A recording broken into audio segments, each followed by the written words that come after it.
चेन्नई नगर के सभी सम्माननीय नागरिक बंधुओं, माताओं, बहनों, हमारी जो चिकित्सा और स्वास्थ्य का विषय है, इस पर बात करने की प्रेरणा मुझे पिछले 3-4 साल पहले हुई, जब मैंने भारत देश की सरकार के स्वास्थ्य मंत्री को एक पत्र लिखा था, ये जानने के लिए कि हमारे देश के लोगों की स्वास्थ्य की स्थिति क्या है। तो सरकार ने जो मुझको डाटा भेजा वो 1-2 पन्ने का नहीं था, वो काफी 600-700 पन्ने का मोटा सा एक पुलिंदा था। उसमें जो सेंसस की रिपोर्ट थी वो पूरी उन्होंने लिखी थी। वो पढ़कर मुझे बहुत परेशानी हो गई। परेशानी क्या हो गई कि उसमें उन्होंने बताया कि लगभग 112 करोड़ लोग इस देश में रहते हैं और 112 करोड़ लोगों में स्वस्थ लोगों की संख्या गिनती की 25 से 30 करोड़ है। बस 25 से 30 करोड़ लोग ऐसे हैं इस देश में जिनको स्वस्थ कहा जा सकता है। बाकी जितने भी लोग हैं सभी को कुछ न कुछ तकलीफें हैं कि 5 करोड़ लोग इस देश में हैं जिनको डायबिटीज है। और विशेषज्ञ ये कहते हैं उस रिपोर्ट में कि अगर यही गति और रफ्तार से डायबिटीज बढ़ती गई तो अगले 2014 तक लगभग 10 से 12 करोड़ लोगों को ये होगी। फिर उस रिपोर्ट में उन्होंने कहा है कि 12 से 13 करोड़ लोग ऐसे हैं जिनको लंग्स इन्फेक्शन की भिन्न भिन्न बीमारियां हैं, जैसे दमा है, अस्थमा है, सांस फूलती है, ब्रोंकियल अस्थमा है, ट्यूबरकुलोसिस है, ऐसे 12-13 करोड़ लोग। फिर वो विशेषज्ञों की रिपोर्ट कहती है कि भारत में लगभग 15-16 करोड़ लोग हैं जिनको घुटनों का दर्द, कमर का दर्द, कंधे का दर्द, हड्डियों का दर्द, जिसको आप संधिवात कहते हैं सरल भाषा में, ये हड्डियों के जोड़ों के दर्द की बीमारियां हैं। फिर उसी रिपोर्ट में बताया गया है कि 9 से 10 करोड़ लोग हैं जिनको पेट का कुछ न कुछ तकलीफ है, जिनको पित्त की बीमारियों के द्वारा हम लोग अक्सर परिभाषित करते हैं। गैस बनना, एसिडिटी होना, अल्सर होना, पेप्टिक अल्सर होना, हाइपर एसिडिटी होना वगैरह वगैरह। और ये सब मैं पढ़ता गया और एक जगह लिखा हुआ था रिपोर्ट में, बहुत परेशान करने वाली बात, कि 20 से 22 करोड़ लोग हैं जिनको आंखों की कुछ न कुछ बीमारी है। या तो कम दिखता है या बिल्कुल नहीं दिखता, रात में नहीं दिखता, दिन में दिखता है तो रंग का अंतर पता नहीं चलता। हम लोग अंग्रेजी में उनको नाइट ब्लाइंडनेस या कलर ब्लाइंडनेस या ग्लूकोमा जैसी बीमारियों से परिभाषित करते हैं। और ये पढ़ते पढ़ते मैं परेशान होता गया। अंत में रिपोर्ट के आखिरी हिस्से में सरकार की तरफ से ये बताया गया था कि ये सब बीमारियां तो हैं और सरकार इनके लिए क्या क्या प्रयास कर रही है। फिर ये पूरी रिपोर्ट पढ़ने के बाद और एक हिस्सा है रिपोर्ट का कि भारत की सरकार कहती है कि विभिन्न बीमारियों का इलाज करने के लिए इस देश में जो डॉक्टरों की संख्या है, जो रजिस्टर्ड हैं, वो 23 लाख हैं। MBBS, MD, MS, BAMS माने आयुर्वेद के और प्लस BHMS होम्योपैथी के, तीनों विधाओं के। अब 23 लाख डॉक्टर और लगभग 70 से 75 करोड़ मरीज, या बल्कि 80 करोड़ मरीज। फिर मैंने एक दूसरा पत्र लिखा और मैंने स्वास्थ्य मंत्री को यह कहा कि ये डॉक्टरों की संख्या तो पर्याप्त नहीं है। तो मंत्री के यहां से पत्र आ गया कि भारत की सरकार और राज्य की सरकारों ने अब तक जितने डॉक्टर्स बनाए हैं, इनको बनाने में करीब 10 लाख करोड़ से ज्यादा का खर्च हो चुका है। अगर ये संख्या हम दुगनी करें तो 20 लाख करोड़ रुपए हमें चाहिए। सरकार के पास इतना धन उपलब्ध नहीं है। फिर मैंने भारत सरकार को याद दिलाया कि भारत सरकार ने एक अंतर्राष्ट्रीय समझौता किया हुआ है जिसमें कई देश शामिल हैं और वो समझौते का टाइटल है 2014 तक सभी स्वस्थ। तो 2014 तक कैसे होने वाला है? मुझे नहीं लगता कि कोई होने की संभावना है। और सरकार स्वीकार करती है कि जिस गति से सरकार काम कर रही है, अगर सभी हिंदुस्तानियों को स्वास्थ्य दिया जाए, चिकित्सा दी जाए, तो कम से कम 350 साल लगेंगे। अब मेरी एक जो दुख की बात है मन की, वो ये कि 350 साल में जनसंख्या अगर जो बढ़ रही है उसको जोड़ दिया इसमें, तो किसी को भी स्वास्थ्य कभी भी उपलब्ध नहीं हो सकेगा। जब ये जानकारी मुझे आई तो मैं बहुत परेशान हुआ और मैंने सोचा कि ये तो बड़ी गंभीर स्थिति है। सबको स्वास्थ्य मिलना सरकार के बूते का और सरकार के दम पर और चिकित्सा जो चल रही है इस देश में उसके दम पर तो संभव नहीं है। कोई और रास्ता ढूंढना पड़ेगा। अब दूसरा रास्ता ढूंढने के लिए मैंने भारत देश के कई बड़े चिकित्सकों से बात करना शुरू किया। तो उन्होंने कहा कि भारत में किसी को भी सरकार के भरोसे चिकित्सा कभी नहीं मिल सकती। अगर कोई व्यक्ति चाहे तो अपनी चिकित्सा स्वयं करे, तभी रास्ता खुलेगा और कोई रास्ता नहीं।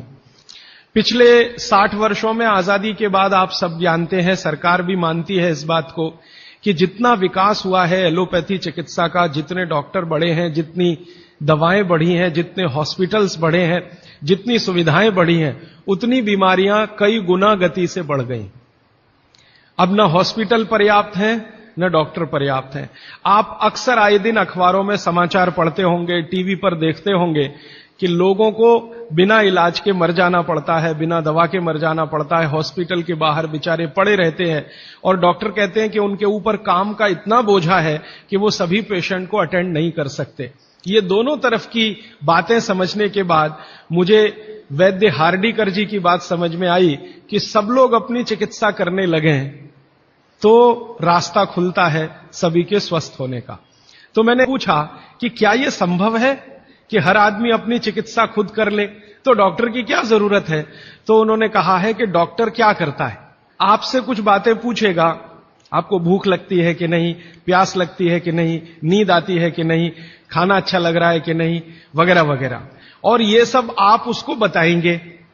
ये सब बताने के बाद वो अपना कंक्लूजन आपको बताएगा कि आपको फलाना रोग हुआ है या आपको ऐसी तकलीफ हुई है। मतलब क्या है, डॉक्टर ने जो कुछ बताया आपके कहने पर, वो कोई भगवान तो नहीं है, ऐसा डॉक्टर तो कहीं नहीं है कि जो आप कुछ भी ना कहो और बता दे कि आपको ऐसा है। शायद 250-300 साल पहले रहे होंगे ऐसे कुछ चिकित्सक जो नाड़ी देखते ही बात करते थे कि आपने 10 दिन पहले ये खाया। ऐसे वैद्य रहे हैं इस देश में जो 1 मिनट आपकी नाड़ी पकड़ लें तो बता देंगे कि कल क्या खाया, 2 दिन पहले क्या खाया, 4 दिन पहले क्या खाया, 10 दिन पहले क्या खाया। आप जो बताते हैं डॉक्टर उस पर से अपना तय करता है, लेकिन उसमें भी वो पक्का नहीं होता। एलोपैथी चिकित्सा में तो सिद्धांत ही है trial and error, trial and error, trial and error. माने कोशिश करो और गलतियां करो, कोशिश करो और गलतियां करो, कोशिश करो, माने तीर चलाओ, लगे तो ठीक, नहीं तो तुक्का। फिर मैंने ये बात कंफर्म करने के लिए एलोपैथी के कई बड़े डॉक्टरों से बात की, बहुत बड़े बड़े डॉक्टरों से बात की, दिल्ली में, मुंबई में। वो कहते हैं कि देखो बात तो सही है, लेकिन हम इसको जाहिर में नहीं कह सकते, माने आप जैसे लोगों के सामने नहीं कह सकते कि हम सब ट्रायल एंड एरर पे काम करते हैं, हम सब तीर चलाते हैं, लग जाए तो ठीक है, नहीं तो तुक्का है। माने आपका जो इलाज किया जाता है वो एक कुछ एजम्पशंस के आधार पर है, कंफर्म कुछ भी नहीं है उसमें। काम कर गया तो ठीक है, नहीं तो आप तो मर ही जाएंगे। डॉक्टर कहेगा मैंने तो बहुत कोशिश की, अब मैं क्या कर सकता हूं, और आप चुपचाप अपने पेशेंट की डेड बॉडी लेके वहां से चले आएंगे। मैं आपको एक बहुत गंभीर बात कहना चाहता हूं। हिंदुस्तान के एलोपैथी चिकित्सा के शीर्षस्थ डॉक्टर जो इस देश में हैं, उनकी एक संस्था है। वो संस्था की एक कॉन्फ्रेंस में मैं चला गया था गलती से। कुछ कहना नहीं, रिएक्ट नहीं करना, बस सुनना, हम देखो क्या बातें करते हैं। तो उस कॉन्फ्रेंस में 3 दिन में बैठा रहा दिल्ली में। जो बातें होती हैं वो आपको सुना दी जाए तो आप किसी भी एलोपैथी चिकित्सक के पास नहीं जाएंगे। वो बिल्कुल इस तरह से बातें करते हैं जैसे कोई कसाई बकरे को काटने से पहले बात करता है।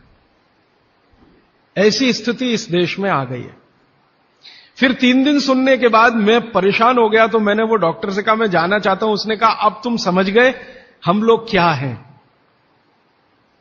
तो मैंने कहा ये आपने मुझे समझाया क्यों? तो उन्होंने कहा तुम एक काम कर सकते हो जो हम नहीं कर सकते, कि ये बातें दूसरों को समझा दो। ऐसी स्थिति है। उसमें जो सबसे गंभीर बात हुई थी वो मैं आपको एक वाक्य में कहना चाहता हूं। वो ये कहते थे सभी डॉक्टर एक दूसरे से सहमत होते हुए कि 250 वर्षों में एलोपैथी चिकित्सा ने एक ही काम किया है, दर्द से लड़ने का, बस, इसके अलावा कुछ नहीं। 250 वर्षों में एलोपैथी चिकित्सा ने एक ही रिसर्च किया है, एक ही काम किया है, एक ही शोध किया है, वो दर्द से लड़ने का, इसके आगे कुछ नहीं है। और ये बात मैं बहुत घंटों घंटों सोचता रहा, तब जाकर मुझे मन में प्रेरणा हुई कि मुझे तो भारत के लोगों को कुछ और बताने की जरूरत है। कि अब मेरे समझ में आया, आयुर्वेद एक ऐसी चिकित्सा पद्धति है जिसमें महान महान लोगों ने, चरक ऋषि, सुश्रुत ऋषि, बागवट ऋषि, निघंटु ऋषि, पाराशर ऋषि, ये सब महान महान लोगों ने एक बात कॉमन कही है, और वो ये कही है कि जो व्यक्ति मरीज होता है वो सबसे अच्छा डॉक्टर हो सकता है, क्योंकि उसको अपने दुख और तकलीफ का जितनी गहराई से महसूस हो सकता है वो किसी भी डॉक्टर को नहीं होता। जो अपने दुख तकलीफ को गहराई से महसूस कर सकता है वो चिकित्सा भी कर सकता है, बस उसको कुछ ज्ञान की जरूरत है, और कुछ ज्ञान, ज्यादा नहीं, थोड़ा सा ज्ञान अगर उसके जीवन में है तो वो कहते हैं कि वो हर तरह की बीमारी से लड़ सकता है और दूसरों को मदद कर सकता है। और आयुर्वेद के जितने बड़े पंडित हैं वो भी मानते हैं इस बात को। वो ये कहते हैं कि आयुर्वेद का 85% हिस्सा, ये बात मैं आप सबको बहुत विनम्रता पूर्वक लेकिन गंभीरता से कह रहा हूं, इसको आप कभी भूलिएगा मत, आपके जीवन के स्वास्थ्य और चिकित्सा का 85% हिस्सा इतना सरल और आसान है कि आप स्वयं उसे कर सकते हैं। मात्र 15% हिस्सा ऐसा है जिसमें आपको किसी विशेषज्ञ की मदद की जरूरत पड़ सकती है, मात्र 15%। और आपको मैं एक आगे की बात कहता हूं कि ये जो 15% हिस्सा है आपकी जिंदगी का जिसमें आपको विशेषज्ञ की जरूरत पड़ती है, ये हिस्से में सबसे कम बीमारियां हैं। माने जहां आपको विशेषज्ञ की आवश्यकता पड़े आपके जीवन में, वो बीमारियों की संख्या सबसे कम है, और जहां विशेषज्ञ की जरूरत नहीं है आपको अपने जीवन में, वो बीमारियां सबसे ज्यादा है। इसका माने कि हम 85% तो डॉक्टर हो ही सकते हैं। कंक्लूजन इस बात का यह है। अब आप अगर 85% से और बेहतर डॉक्टर होना चाहते हैं तो बागवट ऋषि कहते हैं कि अपने शरीर को थोड़ा जान लीजिए बस। और वो दूसरी महत्व की बात कहते हैं कि अपने भोजन को पहचान लीजिए। शरीर को जान लीजिए, भोजन को पहचान लीजिए, तो वो कहते हैं आप 100% डॉक्टर हो सकते हैं। शरीर को जान लीजिए मतलब शरीर के क्या क्या अंग हैं, अंगों के क्या क्या उपांग हैं, हृदय है तो कहां है, लीवर है तो कहां है, किडनी है तो कहां है। अब तो एक चार्ट आता है कैलेंडर जैसा, मेरी आपको विनती है कि खरीद के एक टांग लीजिए अपने घर में, आपको भी मदद करेगा, आपके बच्चों को भी मदद करेगा। मैं इस विषय पर ज्यादा नहीं जाना चाहता क्योंकि ये उपलब्ध है आपके सामने। अब उसमें आगे उन्होंने एक सूत्र लिखा है संस्कृत में कि शरीर को जानना अगर है तो ठीक है, इसको जरा और समझिएगा। शरीर को जानना है तो ठीक है, लेकिन भोजन को पहचानना सबसे ज्यादा जरूरी, कि जिसने भोजन को पहचान लिया उसको जिंदगी में कभी भी किसी चिकित्सक की जरूरत तो नहीं पड़ेगी। अब भोजन को पहचान लिया माने रसोई घर को पहचान लिया, सीधी सी बात है। और भागवत जी कहते हैं कि जीवन की सबसे बड़ी खोज अगर कोई है तो वो रसोई घर है, और वो कहते हैं कि सबसे बड़ा विज्ञान अगर कोई है तो ये रसोई घर का विज्ञान है। वो ये कहते हैं कि इससे बड़ी खोज पूरी दुनिया में हुई नहीं और अगले हजारों साल होगी नहीं। इतनी गहरी बात वो कहकर चले गए यहां से। और मैं अपने अनुभव से और आप खुद अपने अनुभव से ये बात कह सकते हैं कि दुनिया में भोजन और रसोई पर सबसे ज्यादा रिसर्च अगर कहीं हुई तो भारत में हुई, और अगले हजारों साल भी होगी तो भारत में ही होगी। क्यों? दूसरे देशों में भोजन ही नहीं है, रिसर्च क्या करेंगे? हो भोजन तब तो रिसर्च करें। आप में से बहुत सारे लोग यूरोप गए होंगे, अमेरिका गए होंगे, आप देखिए भोजन क्या है उनके पास। ले दे के एक पाव रोटी और डबल रोटी। अब वो आलू से खा लो या प्याज से खा लो, प्याज से खा लो कि आलू से खा लो, उसको बीच में काट के प्याज भर लो या प्याज बगल में रख के खा लो। उसको पिज्जा कह दो, बर्गर कह दो, हॉट डॉग कह दो, कोल्ड डॉग कह दो, वो प्रिपरेशन तो एक ही है ना। और वो प्रिपरेशन है मैदे का, मैदे को सड़ाकर बनाया हुआ। इसके अलावा उनके पास कुछ है नहीं जिसको फूड स्टफ कहा जाए, माने सॉलिड भोजन, मुख्य भोजन कहा जाए, वो उनके पास एक ही है, पाव रोटी डबल रोटी। उसको वो मछली से भी खा सकते हैं, गाय के मांस से भी खा सकते हैं, बकरे के मांस से भी खा सकते हैं, या वगैरह वगैरह कहीं से कुछ भीख में मिल गया, दाल चावल वगैरह, तो उसके साथ खा सकते हैं। वो सब भीख में मिला हुआ है, उनके यहां कुछ होता है नहीं। मैं आपको एक छोटी सी जानकारी देना चाहता हूं। एक बार एक विदेशी व्यक्ति से मेरा झगड़ा हो गया। एक जर्मनी का व्यक्ति था, उससे झगड़ा हो गया। झगड़ा कुछ इस बात का था कि भारत महान है कि जर्मनी महान है। वो कहते हैं हम श्रेष्ठ हैं, दुनिया में हमसे बड़ा कोई नहीं, हम सर्वश्रेष्ठ हैं, वगैरह वगैरह। हिटलर भी यही कहता था। तो उसकी महानता की हवा निकालने के लिए मैंने उससे कुछ सवाल कर लिए, तो परेशान हो गया। लेकिन जर्मनी की असलियत सामने आ गई। मैंने उसको पूछा तुम्हारे देश में क्या होता है? गन्ना होता है, गन्ना, शुगर केन? तो उसने कहा नहीं होता। आम होता है? आम नहीं होता। केला होता है? नहीं होता। चीकू होता है? नहीं होता। संतरा होता है? नहीं होता। मौसम्मी होती है? नहीं होती। वो बहुत परेशान हो गया तो कहने लगा देखिए मिस्टर राजीव दीक्षित, कोई भी मीठी चीज मेरे देश में नहीं होती। अब बात आगे करिए। कोई भी मीठी चीज मेरे देश में नहीं होती। एक वाक्य में उसने खत्म कर दिया। फिर मैंने कहा अच्छा चलो, मीठी चीज नहीं, कड़वी चीज पूछते हैं। मेथी होती है? मेथी? मेथी तो मीठी नहीं है, तो मेथी होती है? उसने कहा नहीं होती। पालक होता है? नहीं होता। चुकंदर होता है? नहीं होता। फिर थोड़ी देर में परेशान हो गया, कहने लगा हरे पत्ते की कोई चीज मेरे देश में नहीं होती।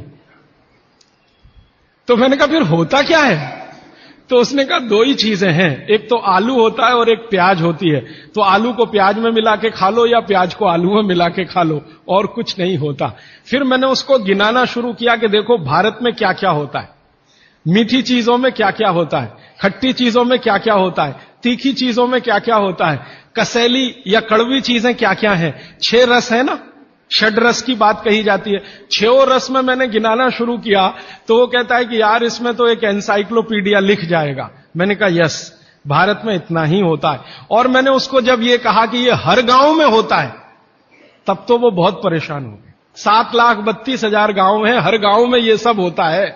माने किसी गांव को दूसरे पर निर्भर रहने की जरूरत नहीं है, नमक को छोड़कर। तब उसने कहा कि सच में इंडिया इज ग्रेट। ये ग्रेटनेस है अपने देश की। हमको अगर ये समझ में आती है तो भागवत जी की बातें हमको बहुत अच्छे से समझ में आएंगी। मैं भागवत जी के बारे में 1-2 जानकारी और देकर विषय पर आना चाहता हूं, ये भूमिका के रूप में कह रहा हूं। भागवत जी भारत देश के उन महान ऋषियों में गिने जाते हैं जिन्होंने चरक से भी ज्यादा काम किया। अब तक हमने बार बार चरक का नाम सुना है, चरक चरक चरक। भागवत जी चरक के शिष्य थे और चरक ने जितने साल काम किया उससे 1.5 गुना ज्यादा काम भागवत जी का है। चरक जी के जाने के बाद चरक ने जो सूत्र लिखे हैं, जो उनकी खोज है, रिसर्च है, चरक संहिता जो पूरा का पूरा शास्त्र है, उसके एक एक सूत्र को प्रमाणित करने का काम भागवत जी ने किया। प्रमाणित करने का मतलब ऑब्जर्वेशन करना, फिर जैसा रिजल्ट है वैसा ही प्राप्त करना। जैसे चरक ऋषि ने कहा ये खाने से ये होता है, मान लो उन्होंने एक स्टेटमेंट कर दिया कि ये वस्तु खाने से ये होता है, भागवत जी ने उसको प्रमाणित करने में 25 साल लगा दिए, 20 साल लगा दिए, 30 साल लगा दिए, और जब तक देख नहीं लिया तब तक उसको लोगों को कहने लायक नहीं माना। हमारे आयुर्वेद चिकित्सा शास्त्र के जो विशेषज्ञ हैं वो ये मानते हैं कि चरक जो थे महापंडित थे, बहुत ऊंचे स्थान के व्यक्ति थे, लेकिन भागवत जी थे वो साधारण आदमियों के चिकित्सक थे। इसका मतलब क्या है? इसका मतलब यह है कि चरक ने जो बातें बहुत गहराई से और गूढ़ शब्दों में कही हैं, भागवत जी ने उनको बहुत सरल करके साधारण लोगों की समझ में आए वैसा प्रस्तुतिकरण कर दिया है। भागवत जी की ये 2 पुस्तकें अष्टांग हृदयम और अष्टांग संग्रहम पढ़ने के बाद मुझे लगा कि मैंने चरक को पढ़ लिया, सुश्रुत को पढ़ लिया, निघंटु को पढ़ लिया, सबको पढ़ लिया, क्योंकि उन्होंने सबका निचोड़ डाल दिया उसमें। और वो ये कहते हैं कि अब मैंने जो तैयार कर दिया है अष्टांग हृदयम या अष्टांग संग्रहम, ये आम आदमी के लिए है।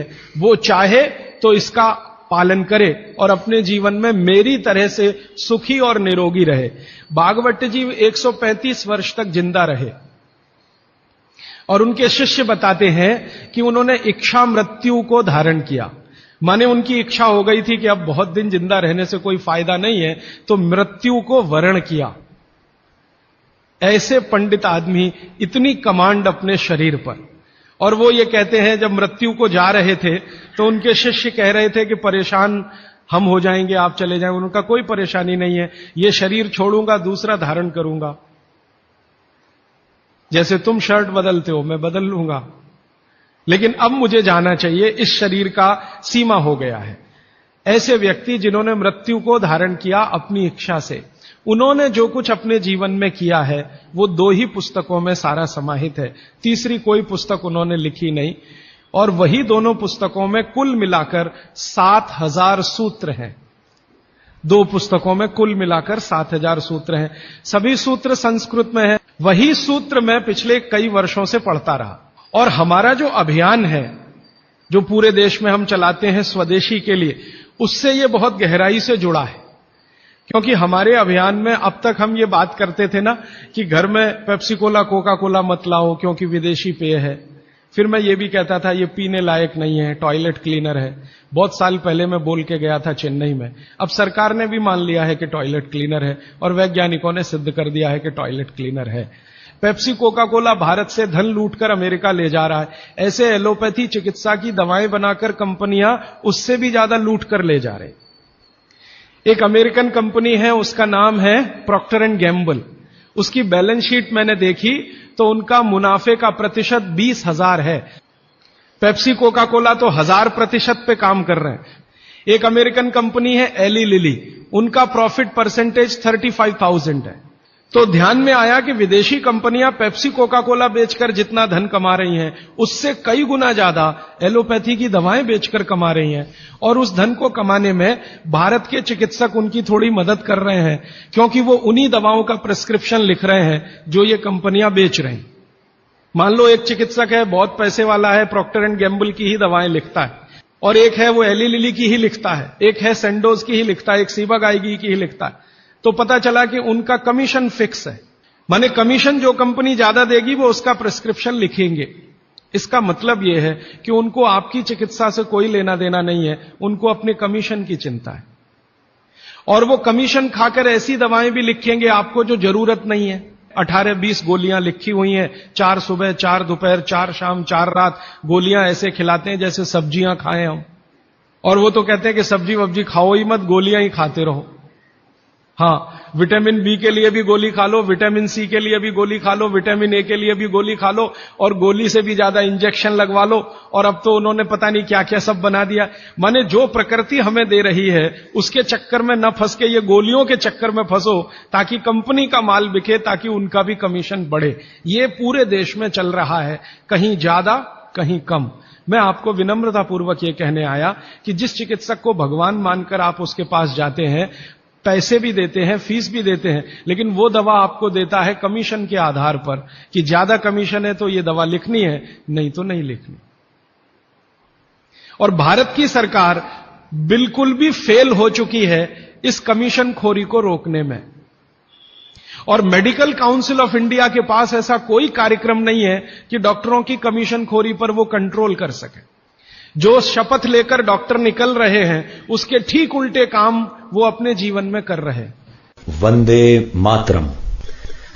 राजीव भाई के अनुज भाई प्रदीप दीक्षित द्वारा संचालित एवं सेवाग्राम वर्धा स्थित राजीव दीक्षित मेमोरियल स्वदेशी उत्थान संस्था के माध्यम से स्वदेशी चिकित्सा के व्याख्यानों की सीडी उपलब्ध कराई जाती है, जिसे आप केवल 10 रुपए के लागत मूल्य पर प्राप्त कर सकते हैं। राजीव भाई के इन प्रेरणादायी व्याख्यानों की सीडी को आप अपनी क्षमता अनुसार 100, 200, 500 या अधिक संख्या में दान करें और स्वदेशी चिकित्सा के इन व्याख्यानों को घर घर पहुंचाने में हमारी मदद करें। तो ये सब बातों को ध्यान में रखकर मुझे ऐसा लगा कि भागवत जी की बात जो वो कहते हैं कि 85% जो जीवन की चिकित्सा है वो हर व्यक्ति स्वयं कर सकता है, 15% के हिस्से में विशेषज्ञ की जरूरत है। और वो जानने के लिए 5-6 साल जो काम किया मैंने, उसमें से कुछ सूत्र मैंने निकाले। तो मैं तो आपको 50 तो कम से कम बताने ही वाला हूं, क्योंकि अगले 5-6 दिन मेरे पास समय है। लेकिन उन 50 में जो 15 हैं वो सबसे महत्वपूर्ण है। उसमें से पहला सूत्र मैं बात शुरू करता हूं। मैंने पिछले कुछ वर्षों में काम करते करते ये सूत्रों को किताब में भी लिख डाला है, मैंने किताब बना दी है। भागवत संहिता जो है, माने भागवत जी की अष्टांग हृदयम और अष्टांग संग्रम, इनके सूत्रों को कलेक्ट करके, सेलेक्ट करके 3 भाग में एक पुस्तक बनाई है। पार्ट 1, पार्ट 2, पार्ट 3, अष्टांग हृदयम, भाग 1, भाग 2, भाग 3। मूल लेखक भागवत जी हैं। मैंने सिर्फ सिलेक्शन किया है और सिलेक्शन के साथ आज के हिसाब से उसको थोड़ा विश्लेषित किया है। जैसे मैं एक उदाहरण दूं तो आपको मेरी बात समझ में आए। एक सूत्र उन्होंने लिखा कि भोजन को बनाते समय, इसको माताएं बहनें सब बहुत ध्यान से सुने, पुरुष भी सुने तो अच्छा है। भोजन को बनाते समय पवन का स्पर्श और सूर्य का प्रकाश अगर नहीं मिला, किसको? भोजन को, वो भोजन कभी नहीं करना। क्यों? ये भोजन नहीं, विष है। कहना क्या चाहते हैं वो? और आज के हिसाब से विश्लेषण करें, सन 2007 के हिसाब से विश्लेषण करें। अब तक मैंने जो बोला वो भागवत जी का हिस्सा था, अब जो वो बोल रहा हूं वो मेरा हिस्सा है। भागवत जी कह रहे हैं कि प्रेशर कुकर का भोजन ना करें, क्योंकि प्रेशर कुकर एक ऐसी तकनीक है जिसमें भोजन बनाते समय ना तो सूर्य का प्रकाश जा सकता है, ना पवन का स्पर्श उसको मिलेगा। फिर मैंने वैज्ञानिकों से बात की कि ये प्रेशर कुकर का भोजन विष है, ऐसा भागवत जी कहते हैं, आपका क्या कहना है? तो हमारे देश में CDRI नाम की एक बड़ी लेबोरेटरी है, सेंट्रल ड्रग रिसर्च इंस्टीट्यूट। वहां के 2 साइंटिस्टों ने कहा कि यार काम तो हमने करके देखा है, बात सही है भागवत जी। मैं कहता हूं ये टीवी पे बोलो, तो उन्होंने कहा ये प्रेशर कुकर कंपनियां गर्दन काट देंगी हमारी, तुम चाहो तो बोलो। मैंने कहा आपकी रिसर्च क्या कहती है? वो ये कहते हैं कि ये जो प्रेशर कुकर है ज्यादा से ज्यादा या 99% एल्यूमिनियम के बने हुए हैं, और वो ये कहते हैं कि भोजन रखने और बनाने का सबसे खराब मेटल अगर कोई है तो एल्यूमिनियम ही है। 18 साल का रिसर्च ये कहता है कि अगर इस एल्यूमिनियम के प्रेशर कुकर का खाना बार बार आप खाते जाओ तो गारंटी है कि आपको diabetes, asthma, TB, arthritis, bronchitis भी होने की पूरी संभावना है, और सबसे ज्यादा टीबी होने की संभावना है। तो उन्होंने कहा 48 बीमारियों को हम डिटेक्ट कर चुके हैं जो प्रेशर कुकर के खाने से ही होती हैं। और उन्होंने कहा सबका जीवन कम होता है और जीवन की शक्ति कम होती है, प्रतिकारक शक्ति कम होती है और रोग बहुत जल्दी उनको आते हैं। मैंने ये तय किया कि पता करो कि ये एल्यूमिनियम कब से आया, तो पता चला 100-125 साल पहले आया, कि अंग्रेजों की सरकार का जो पहला नोटिफिकेशन आया एल्यूमिनियम के बर्तन बनाने का, वो जेल के कैदियों के लिए ही आया। और उनका यह तय हुआ था कि जेल के कैदियों को एल्यूमिनियम के बर्तनों में ही भोजन दिया जाए, क्योंकि ये सब भारत के क्रांतिकारी हैं और अंग्रेजों को इन्हें मारना है।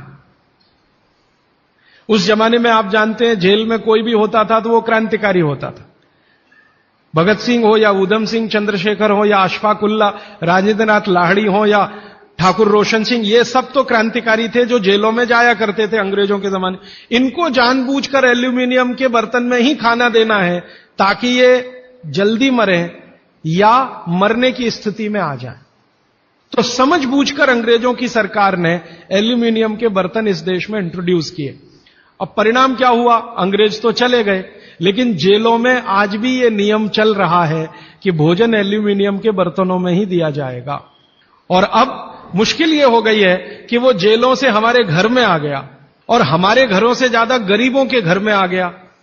ज्यादा गरीब लोगों के भोजन तो सारे एल्यूमिनियम के बर्तनों में ही बन रहे हैं, और वो बेचारे बिना जाने बूझे ट्यूबरकुलोसिस और अस्थमा जैसी बीमारियों के शिकार हो रहे हैं। मैंने उदाहरण के लिए आपको समझा दिया कि प्रेशर कुकर का भोजन नहीं करना, क्योंकि ये जहर है। एक और चीज है अपने घर में, रेफ्रिजरेटर। और एक तीसरी चीज है अपने घर में, माइक्रोवेव ओवन। इसमें भी सूर्य का प्रकाश नहीं जा सकता, पवन का स्पर्श नहीं हो सकता। मतलब सीधा सा ये है कि आधुनिक तकनीकी से बनी हुई चीजें जो हमारे घरों में आई हैं पिछले 15-20 वर्षों में, भागवत जी के अनुसार इनमें रखा हुआ पकाया हुआ भोजन विष है, तो ना करें। आप कहेंगे जी हम तो करेंगे, हम तो छोड़ नहीं सकते प्रेशर कुकर को, हम तो छोड़ नहीं सकते रेफ्रिजरेटर को, हम तो छोड़ नहीं सकते माइक्रोवेव ओवन को, क्योंकि इसमें भोजन से समय बचता है। तो मैं उनसे पूछता हूं ठीक है समय बचता है, तो बचे हुए समय का क्या करती हैं? तो ज्यादातर माताओं बहनों का उत्तर है सास भी कभी बहू देखते हैं। और फिर मैं जब उनको समझाता हूं कि ये जो आपने आधा घंटा या 1 घंटा समय बचाया भोजन पकाने में, ये आपका घंटों घंटों हॉस्पिटल में खराब कराएगा, तब नेट रिजल्ट क्या? वही 0 का 0। प्रेशर कुकर एक ऐसी टेक्नोलॉजी है जो खाने को जल्दी पकाती है, ये है सीधा सा मतलब। अब खाने को जल्दी पकाने के लिए ये प्रेशर कुकर क्या करता है, जो भोजन आपने उसमें अंदर रखा है पकने के लिए उस पर, और जो पानी डाला है आपने भोजन पकाने के लिए उस पर अतिरिक्त दबाव डालता है। ये है प्रेशर। प्रेशर माने दबाव। और ये अतिरिक्त दबाव कहां से आता है? प्रेशर कुकर में आपने दाल डाली, ऊपर से पानी डाला, थोड़ा हल्दी मसाले डालकर बंद करके रख दिया। अब उसमें वो एक सीटी लगा दी। वो सीटी लगाई, यही सबसे खतरनाक चीज है पूरे प्रेशर कुकर की। सीटी लगाते ही क्या करता है, नीचे से गर्म और ऊपर से भाप का दबाव। किस पर? दाल पर, चावल पर, सब्जी पर। ये दबाव डाल के होता क्या है, एक दाल को तोड़कर 2 टुकड़े, जिसको द्विदल कहते हैं, जैन समाज के लोग तुरंत समझ में आ जाएंगे, द्विदल। तो ये दाल जो है ना फट जाती है, वो दाल दरक जाती है और पानी इतना गर्म होता है तो उबल जाती है, पकती नहीं है, उबलती है। पकना और उबलने में अंतर है। उबल गई है और उसका सॉफ्टनेस बढ़ गई है, तो आपने खा लिया तो आपने कहा पकी हुई दाल खा ली। माफ करिए, दाल पकी हुई नहीं है। पकी हुई दाल का आयुर्वेद में एक सिद्धांत है कि जिस वस्तु को खेत में पकने में जितना ज्यादा समय लगता है, भोजन रूप में पकने में भी उसको ज्यादा समय लगता है। तो आप जानते हैं अरहर की दाल को खेत में पकने में कम से कम 7 से 8 महीने लगता है। क्यों? अरहर की दाल में जो कुछ भी है, जिसको आप न्यूट्रिएंट के रूप में जानते हैं, माइक्रो न्यूट्रिएंट के रूप में जानते हैं, खेत की मिट्टी में कैल्शियम है, खेत की मिट्टी में आयरन है, खेत की मिट्टी में सिलिकॉन है, कोबाल्ट है, जिप्टन है, जोरोन है, ये सब माइक्रो न्यूट्रिएंट्स खेत की मिट्टी में है। ये पौधे की जड़ में आते हैं, जड़ से तने में आते हैं, तने से फल में आते हैं। इस पूरी क्रिया में बहुत समय लगता है, तो इसलिए दाल को पकने में समय लगता है। आप दाल क्यों खाना चाहते हैं? आप दाल खाना चाहते हैं प्रोटीन के लिए। प्रोटीन कहां से आएगा? ये जो माइक्रो न्यूट्रिएंट्स का कलेक्शन दाल में इकट्ठा है, इनके टूट जाने पर, बिखर जाने पर, तो वो बिखरने और टूटने में उसको देरी लगने वाली है, क्योंकि आने में देरी लगी है। और प्रकृति का दूसरा नियम है कि जिन चीजों को पकने में, बड़ा होने में ज्यादा समय लगा है, उनको डिसॉल्व होने में भी ज्यादा समय लगेगा। और दाल जब डिसॉल्व होगी तब उसके प्रोटीन्स आपको मिलेंगे भोजन में। इसीलिए आप दाल खा रहे हैं, ताकि आपको प्रोटीन की कमी पूरी हो। कुछ विटामिन आपको चाहिए, कुछ प्रोटीन्स आपको चाहिए, कुछ और दूसरे अंश आपको चाहिए। तो आयुर्वेद का नियम बिल्कुल सीधा है कि दाल ज्यादा देर में पकी है तो घर में भी ज्यादा देर में पके। अब मेरे समझ में आया कि हमारे पुराने लोग जो बुजुर्ग थे वो कितने बड़े वैज्ञानिक थे। मैं एक बार जगन्नाथपुरी गया था, आप भी गए होंगे। तो मैंने मंदिर के महंत को पूछा कि ये भगवान का प्रसाद, माने वहां दाल और चावल मिलता है प्रसाद के रूप में, वो मिट्टी की हांडी में क्यों बनाते हैं? तो उसने एक ही वाक्य कहा, मिट्टी पवित्र होती है। लेकिन वो जो नहीं कह पाया महंत, वो आपको मैं कहना चाहता हूं कि मिट्टी न सिर्फ पवित्र होती है, बल्कि मिट्टी सबसे ज्यादा वैज्ञानिक होती है। क्योंकि हमारा शरीर मिट्टी से बना है। हम जब मरते हैं ना और शरीर को जला देते हैं तो 20 ग्राम मिट्टी में बदल जाता है पूरा शरीर। और इस राख का मैंने विश्लेषण करवाया एक लेबोरेटरी में, तो उसमें कैल्शियम निकलता है, फास्फोरस निकलता है, आयरन निकलता है, जिंक निकलता है, सल्फर निकलता है, 18 माइक्रो न्यूट्रिएंट्स निकलते हैं मरे हुए आदमी की राख में। ये सब वही माइक्रो न्यूट्रिएंट्स हैं जो मिट्टी में है। तो महंत कहता है कि मिट्टी पवित्र है, इसलिए हम मिट्टी के बर्तन में ही दाल पकाते हैं। भगवान को पवित्र चीज ही देते हैं, अपवित्र चीज भगवान को नहीं दे सकते। वो बहुत वैज्ञानिक स्टेटमेंट है, बस इतना ही है कि वो उसको एक्सप्लेन नहीं कर सकता। अच्छा, मैं वो दाल ले आया और भुवनेश्वर लेके गया, पुरी से भुवनेश्वर। भुवनेश्वर में CSIR का एक लेबोरेटरी है, council of science and industrial research का लेबोरेटरी है, जिसको रीजनल रिसर्च लेबोरेटरी कहते हैं। तो वहां ले गया, कुछ वैज्ञानिकों से कहा ये दाल है, उन्होंने कहा हाँ ये पुरी की दाल है। मैंने कहा इसका विश्लेषण करना है, इस दाल में क्या है? तो उन्होंने कहा हमारे पास पूरे इंस्ट्रूमेंट नहीं है, हमारे पास जो जो चाहिए वो नहीं है, आप दिल्ली ले जाओ तो बेहतर है। तो मैंने कहा दिल्ली ले गया तो खराब तो नहीं होगी? उन्होंने कहा नहीं होगी, क्योंकि ये मिट्टी में बनी है। तो पहली बार मुझे समझ में आया मिट्टी में बनी है तो खराब नहीं होगी। तो मैं ले गया दिल्ली तक, सच में ले गया।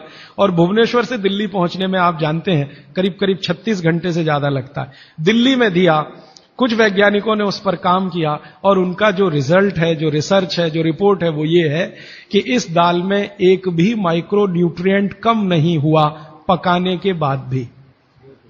तो प्रेशर कुकर की दाल को जब उन्होंने रिसर्च करके देखा तो उन्होंने कहा इसमें माइक्रो न्यूट्रिएंट्स बहुत ही कम है।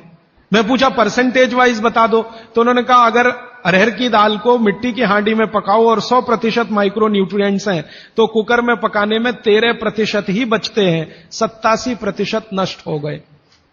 मैं पूछा कैसे नष्ट हुए, तो उन्होंने कहा ये जो प्रेशर पड़ा है ऊपर से और इसने दाल को पकने नहीं दिया, तोड़ दिया, मॉलिक्यूल्स टूट गए हैं, तो दाल तो बिखर गई है, पकी नहीं है, बिखर गई है, सॉफ्ट हो गई है। तो खाने में हमको ऐसा लग रहा है कि ये पका हुआ खा रहे हैं, लेकिन वास्तव में वो नहीं है। पके हुए से मतलब यह होता है कि जो माइक्रो न्यूट्रिएंट्स आपको कच्चे रूप में शरीर को उपयोग नहीं आते, उनको आप उपयोगी बना लें, इसको पका हुआ कहते हैं आयुर्वेद में।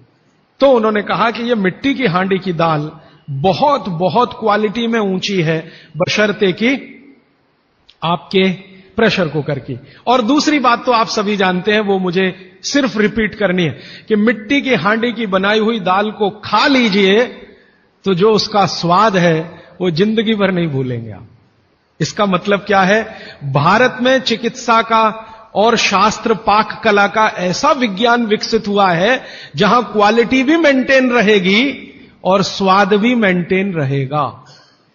तब मैंने गांव गांव घूमता रहता हूं तो पूछना शुरू किया, तो बोलते हैं लोग कि ज्यादा नहीं 30-40 साल पहले सब घर में मिट्टी की हांडी की दाल थी।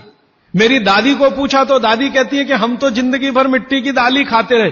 तब मेरे समझ में आया कि मेरी दादी को डायबिटीज क्यों नहीं हुआ, तब मुझे समझ में आया उसको घुटने का दर्द क्यों नहीं हुआ, तब मुझे समझ में आया उसके 3200 दांत मरने के दिन तक सुरक्षित थे, क्योंकि हमने उसका अंतिम संस्कार किया। अगले दिन जब राखी लेने गए तो सारे दांत उसके 32 के 32 निकले। तब मेरे समझ में आया कि 94 साल की उम्र तक मरते समय चश्मा क्यों नहीं लगा उसकी आंखों पे, और जीवन के आखिरी दिन तक अपने कपड़े खुद अपने हाथ से धोते हुए मरी थी। ये कारण है कि शरीर को आवश्यक माइक्रो न्यूट्रिएंट्स की पूर्ति अगर नियमित रूप से होती रहे तो आपका शरीर ज्यादा दिनों तक बिना किसी दूसरे की मदद के काम करता है। तो माइक्रो न्यूट्रिएंट्स पूरा सप्लाई मिला दाल में, जो खाई थी उसने मिट्टी की हांडी में पका पका के।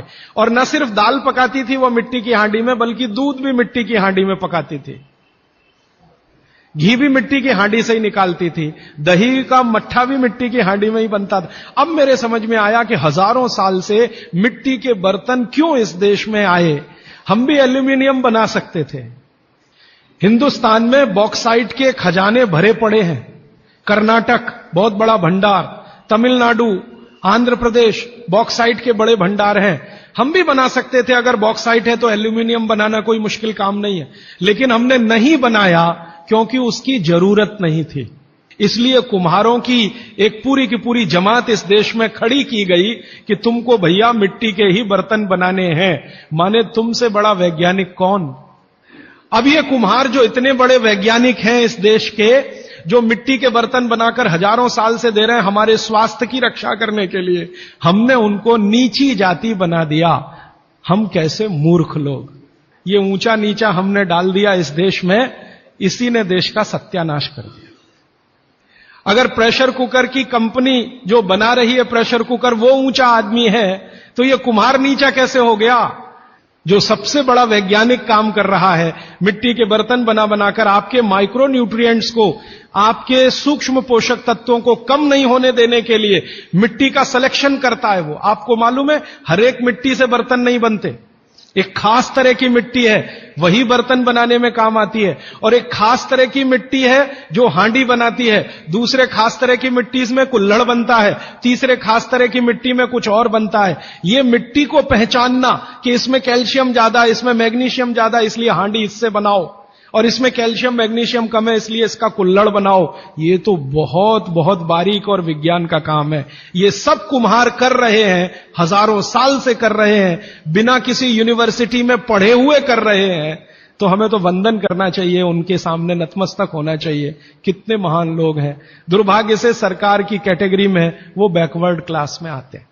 और सबसे मजे की बात कि ये हांडी जब खत्म होगी, माने इसकी लाइफ पूरी हो जाएगी, तो ये हांडी फिर मिट्टी में मिल जाएगी और फिर वही मिट्टी से हांडी बन जाएगी। दुनिया में ऐसी कोई वस्तु नहीं है। प्रेशर कुकर के बारे में तो नहीं कह सकते आप, बायोडिग्रेडेबल है।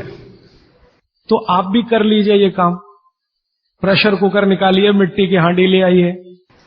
तो आप कहेंगे जी दाल देर में पकेगी, सिद्धांत ही वही है दाल का। तो जो देर में खेत में पकी है वो देर में घर में भी पकेगी। आप कहें जी मिट्टी की हांडी के बाद अगर कोई चीज है, तो हमारे यहां एक मेटल बनता है जिसको आप लोग कहते हैं एलॉय है, कांसा। तीसरा सबसे अच्छा माना जाता है पीतल। अब ये कांसे और पीतल में भी हमने काम कर लिया कि अरहर की दाल को कांसे के बर्तन में पकाएं तो उसके सिर्फ 3% माइक्रोन्यूट्रिएंट कम होते हैं, 97% मेंटेन रहते हैं।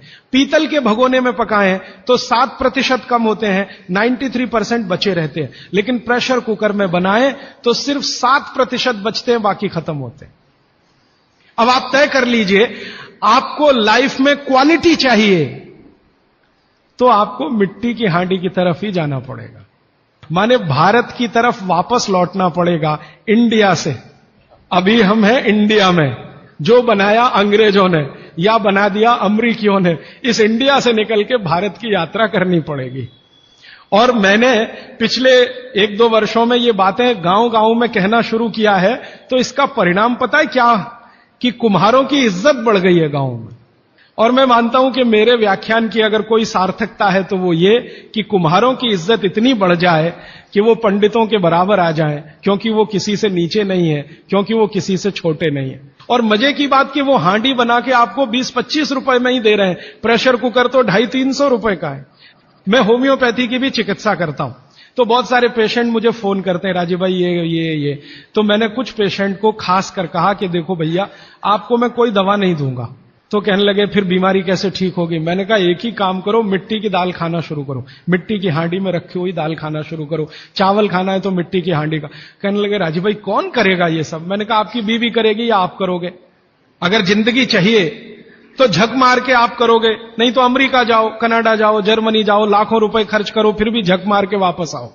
तो मेरे पास कुछ डायबिटीज के क्रोनिक पेशेंट हैं, बहुत क्रोनिक, जिनका शुगर यूनिट 480 के ऊपर है।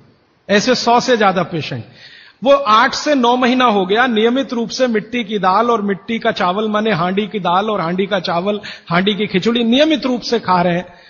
और अब तो उन्होंने मिट्टी का तवा भी ले आया अपने घर में रोटी बनाने के लिए। बाजरे की रोटी बहुत अच्छी बनती है इस मिट्टी के तवे पे, तो रोटी भी उसी की खा रहे हैं। 8 महीने के बाद सबका शुगर टेस्ट किया है तो 480 यूनिट वाला अभी 180 यूनिट पे है, बिना किसी मेडिसिन के, बिना किसी इंजेक्शन के, बिना किसी टॉनिक के। और होम्योपैथी की कोई दवा नहीं दी मैंने उनको। कुछ लोगों को ज्यादा परेशान थे, दवा भी दो, उनको प्लेसिबो दे दिया। प्लेसिबो समझते हैं, खाली गोली, दवा नहीं डाली। तो पेशेंट को लग रहा है कि मैं दवा खा रहा हूं, दवा खा के अच्छा हो रहा हूं। मुझे मालूम है कि वो कोई दवा नहीं है, वो प्लेसिबो है, वो अच्छा हो रहा है उस मिट्टी की दाल खा के, मिट्टी का चावल खा के, मिट्टी की खिचड़ी खा के। रिजल्ट ये है। तब मैंने मान लिया कि बागभट्ट सच में महान आदमी थे। ये एक सूत्र पूरा होता है, 8:30 का समय हो गया है। आगे कल दूसरा सूत्र, तीसरा, ऐसे कर करके जो सबसे जरूरी 15 है वो पहले बताऊंगा और उसके आगे बढ़ता जाए। आभार, धन्यवाद।